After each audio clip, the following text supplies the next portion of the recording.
ভারত থেকে নেমে আসা পাহাড়ি ঢলে ব্রাহ্মণবাড়িয়ার আখাউড়ার হাওড়া নদীর বাঁধসহ সড়কের ৮টি স্থান ভেঙে বন্যা পরিস্থিতির আরও অবনতি হয়েছে। ২ উপজেলার ৭ ইউনিয়নের ৩৪ গ্রাম প্লাবিত হয়েছে। পানিবন্দী অবস্থায় আছে প্রায় ১,২০০ পরিবার। ইন্ডিয়ার যে বাঁধের পানি আছে, ইন্ডিয়ার ওই যে ডুমুরের বাঁধ ছাড়ছে, এই জন্য আমাদের এই নদীতে পানি আজ থেকে প্রায় ৫০-৬০ বছর এরকম পানি কেউ দেখে নাই। এই পানি আসার পরে ভাঙ্গা পড়ছে ৩টা টোটাল, আর বাড়িতে পড়ছে ২টা, 5টা ভাঙ্গা পড়ছে। এটা এই 5টার ভিতরে এটা একটা। অন্তত ৩০টি গ্রামে ক্ষতিগ্রস্ত হয়ে গেছে। অনেক বাড়ি ধরে আসবাবপত্র পানিতে একদম ভাইসা গেছে।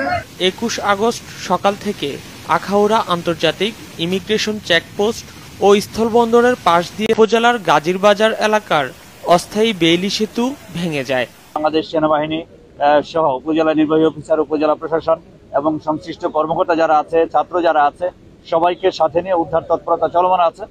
সংশ্লিষ্ট ইউপি চেয়ারম্যান, মেম্বার যারা আছেন, জনপ্রতিনিধি, তারাও সহযোগিতা করছে।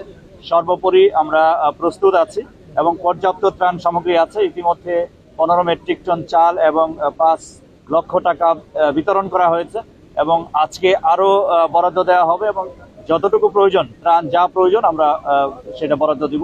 এছাড়া আখাউড়া উপজেলার ইটনা ও খোলাপাড়া এলাকায় হাওড়া নদীর বাঁধের 2টি অংশে প্রায় 40 থেকে 50 ফুট করে ভেঙে গেছে। এতে মানুষের চলাচল বন্ধ হয়ে গেছে।